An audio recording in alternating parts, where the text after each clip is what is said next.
ከዚህ ጀርባ ያለው እውነተኛ ታሪክ ተነግረኛለህ? አልነግርሽም። እንግዲህ ያው ሴንን ቼን አሁን ሸጧለሁ። የኔና ያንቺ ነገር ያን ያበቃለታልሽ። አቦ በእናትህ አሁን ከመንገድ ይዞር በል። እንደውም ቼኑን ካላመጣሽ ዞር አልልሽ። ቅዱስ አጉልል ውስጥ አትክተተኝ እሺ?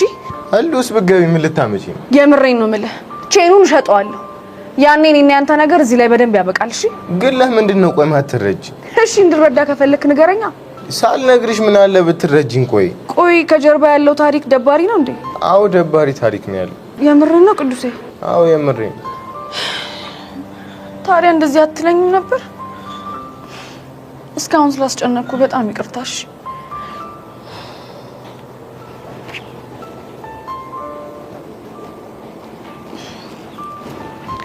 ደግሞ ስማኝ፣ ከዚህ በኋላ በዚህ ቼን ጉዳይ አልፈተነም። እሺ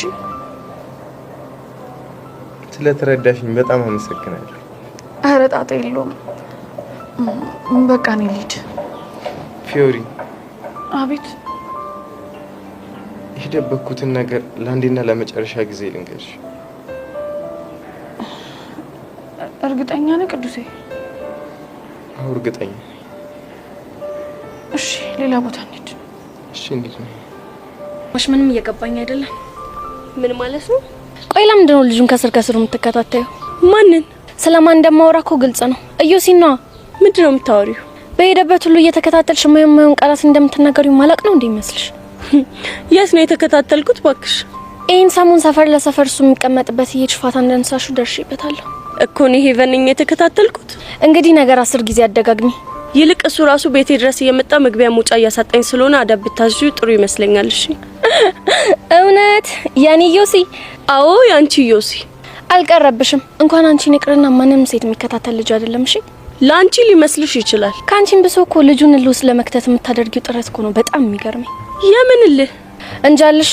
አንቺ ልጅ ዛሬ ግራ እያጋባሽኝ ነው። ሰምኛለሽ ሄቨን፣ እኔ በዮሲ የሚመጣብኝን ሰው አልታገስም። እሺ ገባሽ? እኮ እኔ መች መጣሁብሽ? በቃ አዝማሚያሽን ሳይው ምንም ደስ እያልሽኝ አይደለም። ቆይ የትኛው አዝማሚያ ነው ደስ ያላለሽ? ባገኘኝ ቁጥር እኮ የሚያወራኝ አንቺ ስለተናገርሻቸው ቃላቶች ብቻ ነው። እናማ ይሄ ነገር ምንም ምቾት እየሰጠኝ አይደለም። ወይዳ ታዲያ እኔ ጋር እኮ እንዳይደርስ ማድረግ ያለብሽ አንቺ መሰልሽኝ። ከኔ ልቅ አንቺ እንዳይደርስብሽ ብታረጊው የሚሻል አይመስልሽም? እሱን ደግሞ እንዴት አድርጌ ነው እኔ ማደርገው? እሱን አላቀልሽም፣ ግን ደግሞ ከዚህ በኋላ ሳገኘው ስላንቺ መስማት አልፈልግም። እሺ ከዚህ በኋላ ሲመጣ እንዳያገኘኝ እነግረዋለሁ። ለማንኛውም ተሳስተሽ ግን እኔን ስም እንዳታነሽ። አታስቢ፣ አላነሳም። ጎበዝ ልጅ። ለማንኛውም ግን ስለተረዳሽኝ አመሰግናለሁ።